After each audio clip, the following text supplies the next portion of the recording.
then you can make a bargain and you can buy anyway a cheaper watch than a new one, but still in a good watch. You can always sell them and not lose so much or any money. When you buy from a private person, you just get the information from this person, and it's up to you to check it. Very important to be safe when you buy something that has a higher value.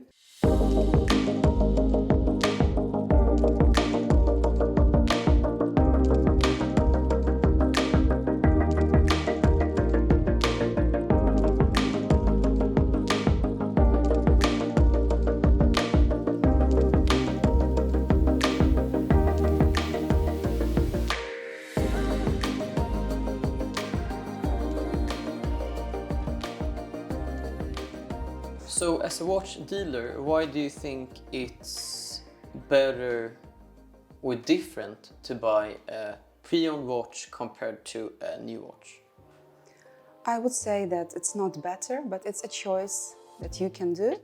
And the reason why you can buy a pre-owned watch, firstly, because of price, because you can buy the same model but older and cheaper. Yeah. And for some watch collectors and enthusiasts, it can be a step into the watch world when they can buy a pre-owned or vintage watch that costs not much, but he or she will own a real watch. For example, a vintage Omega Seamaster. For sure. Which you can buy for very cheap, still in good quality. Yes, and fantastic watch. Yeah, and if you buy a new one, it's maybe 10 times the cost. Yes. So, yeah.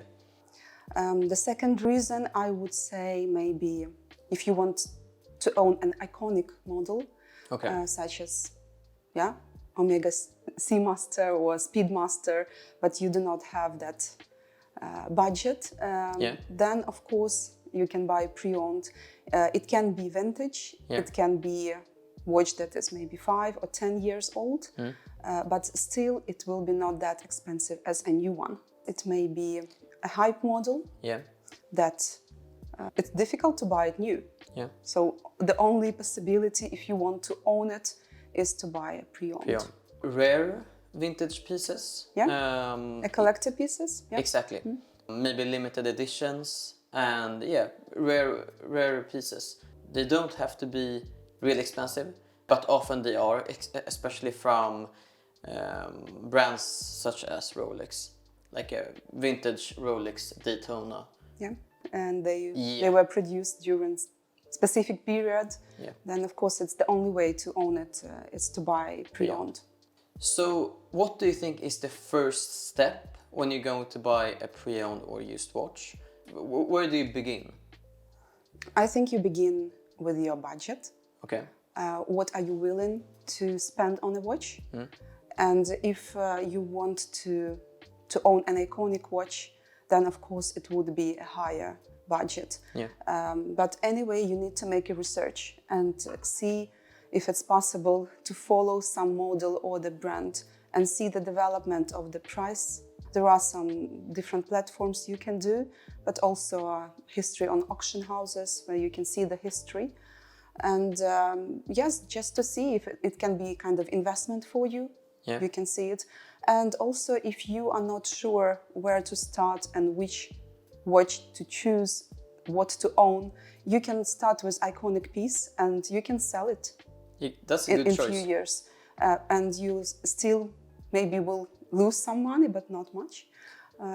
So if you are unsure of the brand, it's always a good start to look at iconic models, because if you buy them and you have buyer's remorse, you can always sell them and not lose so much or any money. Yes. Yeah. Otherwise, if you just want to own a regular watch, then you can choose the watch. You can find out what type of watch do you want to own. Is it a diver? Is it a classical watch? Then you just see what type of brand and look at that specific model or specific brand, and maybe not have that attachment to the model or to collection or to the brand. Just see what is in the market and choose something that is offered on the market. Then you can make a bargain and you can buy anyway a cheaper watch than a new one, but still in a good watch. Yeah.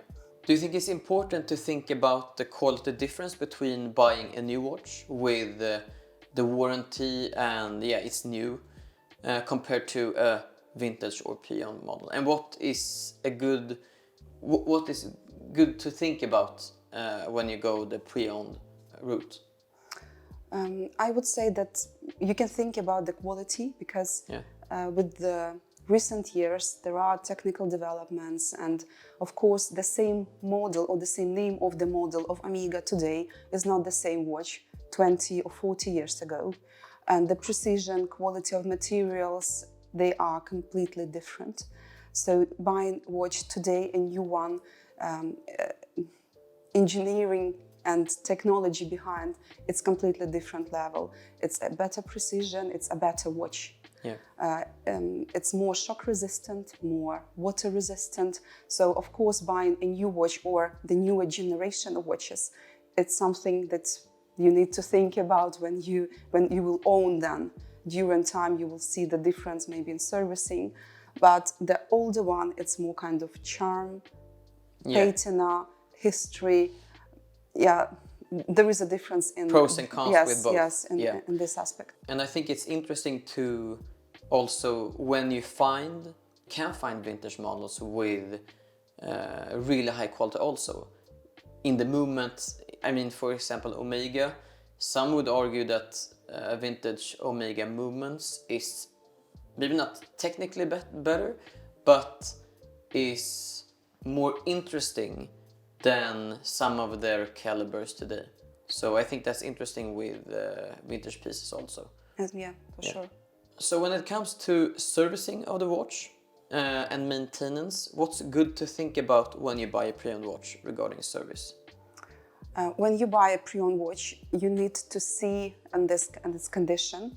If you buy from a private person, then you need to look at if there are some service documents, any history.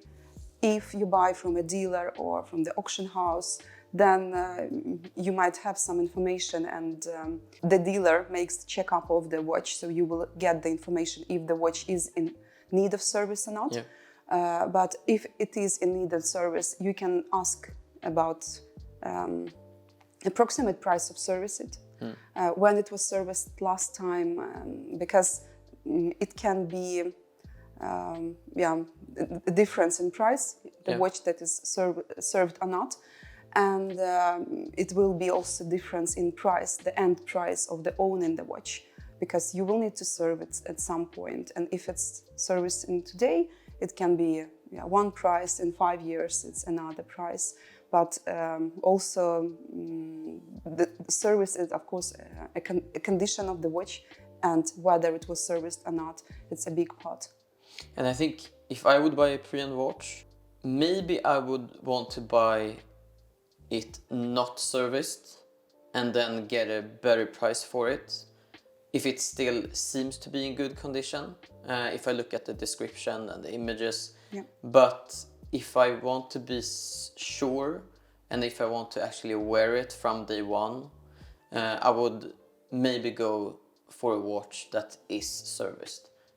So I don't have to buy it and then see that it's something that I need to service and then send it away.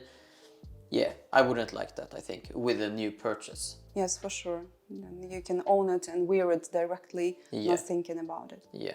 So in the previous episode, we talked a lot about receipt and box and papers and how that can impact the price of the watch. And what we said there maybe can be said here also. Yes, it's very important to know if the watch is in a full set, so-called full set, when you have original box, when you have original certificate, and also a receipt from the date it was purchased from the first time. And of course, this influenced the price, the end price, because the same watch without box and papers, it can cost up to 30% less. And so it's important to look at. And for you as a buyer, if you want to own a model that really you like this watch, and for you doesn't matter whether it has original box or not, and you do not plan to sell it. You just want to have this watch and use it. Then you can go for buying without box and certificate. But you need to be careful and maybe to go, if you buy from a dealer, then you will get kind of proof and certificate with it. If you buy from a private person, then maybe you need to go to a dealer and obtain an appraisal certificate. One of the biggest parts of buying a pre-owned watch, beside what we have talked about, is which platform you should choose. So we talked last episode about doing it yourself, for example on eBay or Chrono24. Go to a watch dealer, go to an auction house and a pawn shop. So here we will discuss the same platforms and how it applies to when you actually is the buyer. What would you say is the pros and cons between these different platforms? In terms of buying watch, it's a bit different than selling the watch. So I would say that as a buyer, I would look at which platform is more suitable for me to understand the condition of the watch and to be sure that the watch is in the condition that it says to be. Buying from private person and auction house, it's a bit more risky because auction house, the same as pawn shops, they sell in the condition as it is. They do not check it. If it works, they write, okay, the watch works. How precise is it? As a rule, there is no special specification. Did you say at auction houses also they don't check that? Sometimes they check, sometimes not. It depends on what documents they have, but there is nothing that can prove that. As a rule, they just sell it in the condition it is. So whether it works or not, there is no some specific details. Maybe some auction houses do that, but not all. And the same with pawn shops. And the same with private person. When you buy from a private person, you just get the information from this person, and it's up to you to check it. When you buy from a dealer, you have kind of more security in you can return back if the watch doesn't work properly or doesn't work in terms of that specific details that were left. So I would say as a buyer, I would go to a dealer in the first place. Although you are a bit biased because you are a watch dealer. Yes, I am, but as a buyer, I would go to a dealer because then I'm more secure, especially in Europe. You have always 14 days to return the watch. In all of Europe? Yes. So then it's less risky. But it's also important, I think, as a buyer to do some research about the watch dealer. What kind of watches do they sell? And maybe reviews and stuff like that. So you don't just, hop into the unknown. So do a bit of research. I would like to mention that if you buy from a private person, you always can check the watch together with the seller. Go to a dealer and obtain appraisal certificate for it. So they check really everything, both the price but also the condition, and then you are sure you will pay for it, but it will cost you less. In the end, because you will be sure what you are buying, and that can be also that can influence the price if the watch is not in that condition that the buyer maybe thought it is. Regarding safety, we talked a bit about safety also in the last episode, so if you want to know more about that, please check that out because that also applies here. Do you have something to say about safety? It's very important to be safe when you buy something that has a higher value. And you need to be conscious about environment you are with the private person you are buying. So if you have possibility to get the watch in some other way, so it's shipped to you and you can be secure that money are paid and secure during the time when you are receiving the watch, it's a good option to choose. So when you have done all this, you have choose the platform, you have thought about safety, and you get the watch in the Yes. end, and hopefully all of the process have went well. Yes. What should you do when you have got the watch? You need to be sure that that's the watch that you wanted to buy. Yeah. So you check the same watch as on the pictures if you buy from on a distance. Yeah. And you check the serial number. That they match the papers? Yes, yes, the same as on papers, the same on the back case. Yeah. You check the condition, the scratches, the overall condition. You check if the watch is functioning.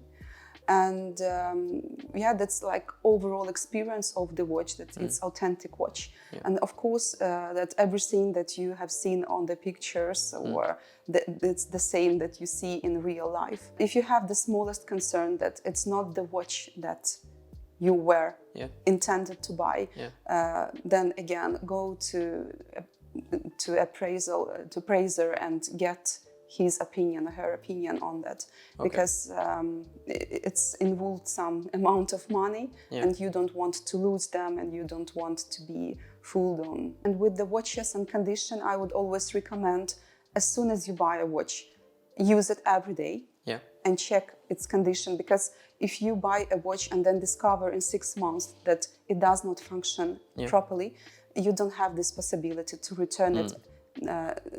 Even if you buy from a dealer, because it went so long time after you discovered something wrong.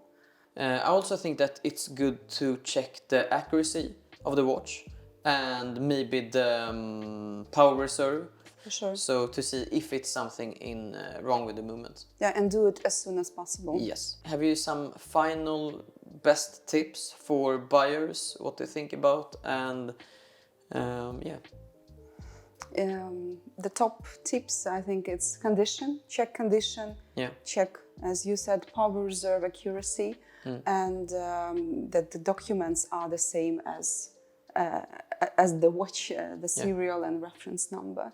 Yeah. Thank you for watching, and if you have missed something that we have not discussed regarding buying pre-owned watches, please leave your comment and we will answer for sure all the comments.